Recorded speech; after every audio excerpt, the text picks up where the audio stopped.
Magigisa kami ngayon ng bawang at sibuyas. Yan.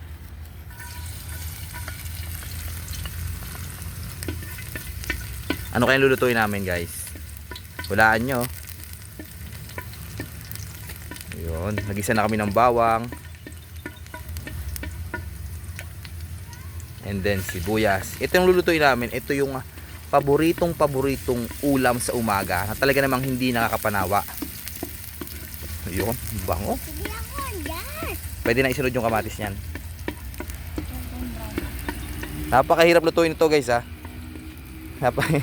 Sa kabaliktaran kasi napakadali lutuin ito.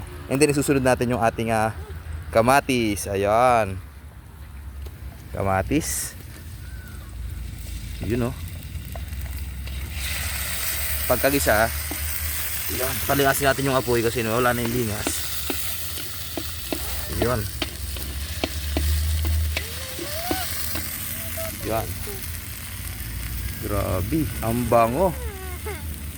Yan, papalambutin natin yung kamatis. Pagka malambot na, saka natin ilalagay yung itlog. So, tayo ay magluluto ng, ano tawag dyan namin sa lutong yan? Hindi ko, ang alam ko lang dyan, itlog na may kamatis no? Itlog na may kamatis, guys. Ano kayang tawag dito, guys? Kasi hindi namin alam kung anong tawag dito. Lagi kami nagluluto nito, pero hindi namin alam kung anong tawag. Ang alam namin na tawag, itlog na may kamatis na ginisa. Talaga ng mga paborito kayong lagi kong pinapaluto sa misis ko to. Pagka umuwi ako ng gabi, ayan, pagkakaut ko sa trabaho, paborito kong ulamin to kahit gabi. Talagang hindi ako nananawa, sarap kumain talagang. Yung kanin, laging ubos. So ayan, papalambutin lang natin yung kamatis at ilalagay natin yung itlog. May malambot na ba yan?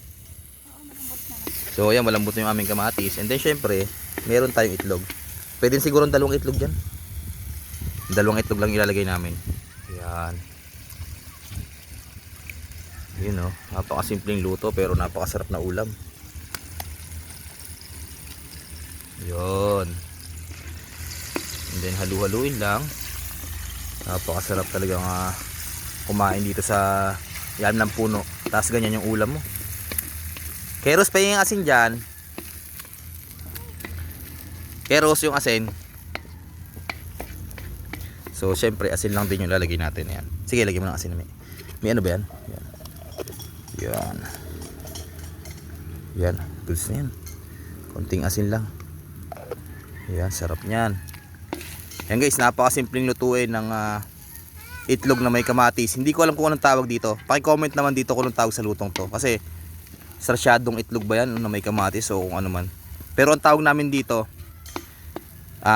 itlog na may kamatis. Sarap nyan. Kumbaga lagi kong inuulam to. Paborito kong ulamin to. At ng misis ko yun. So tara, kain tayo, guys ng masarap na itlog na may kamatis.